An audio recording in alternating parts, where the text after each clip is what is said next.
Assalamualaikum warahmatullahi wabarakatuh. Selamat pagi. Melalui video ini saya akan menjelaskan tentang bagaimana cara membuat laporan laba rugi dan laporan perubahan modal. Nah, sebelumnya dulu pernah saya jelaskan bagaimana cara membuat neraca saldo. Nah, dari neraca saldo ini kalian bisa membuat laporan laba rugi dan laporan perubahan modalnya. Sehingga ini kalian amati terlebih dahulu karena nanti berkaitan dengan tugas yang akan saya berikan. Jadi ini neraca saldonya, kalian amati dulu. Kemudian membuat laporan laba rugi itu yang dimasukkan hanya ada dua akun, yaitu akun pendapatan dan akun beban. Nah, pendapatan dan beban di sini dapat dilihat dari neraca saldo yang sudah kalian buat. Nanti tugasnya neraca saldo sudah saya berikan, kemudian kalian tinggal hanya membuat laporan laba rugi. Nah, di sini pendapatan kalian lihat pendapatannya di neraca saldo berapa. Nah, kalian lihat pendapatan jasa. Nah, sebesar 534 juta rupiah di sini. Nah, tinggal dimasukkan di sini 534 juta.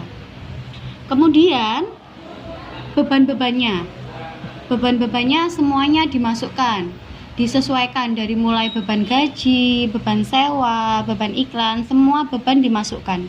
Kemudian ketika sudah beban dimasukkan, ini dijumlahkan, kemudian hasilnya diluruskan dengan pendapatan.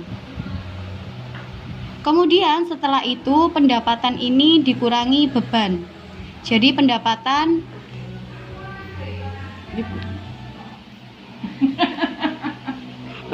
dikurangi beban. Jadi jika nanti pendapatan ini lebih besar dari beban, itu dinamakan laba bersih.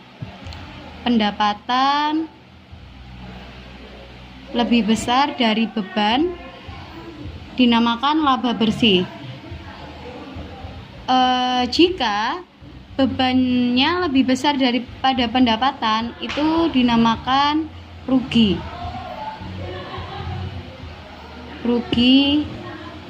bersih. Nah, ini jadi mudah ya membuat laporan laba rugi itu. Yang dimasukkan hanya akun pendapatan dan beban. Ketika pendapatannya lebih dari beban, itu dinamakan laba bersih. Beban lebih dari pendapatan, rugi bersih. Itu. Selanjutnya, setelah kalian membuat laporan laba rugi, membuat laporan perubahan modal. Nah, membuat laporan perubahan modal di sini sama, kalian harus mengamati dulu neraca saldo yang sudah ada. Jadi, laporan perubahan modal yang dimasukkan itu modal, laba bersih, prive, kemudian nanti penambahan modalnya hasilnya berapa. Dimulai dari modal. Di sini kalian lihat. Nah, modalnya sebesar 101.850.000.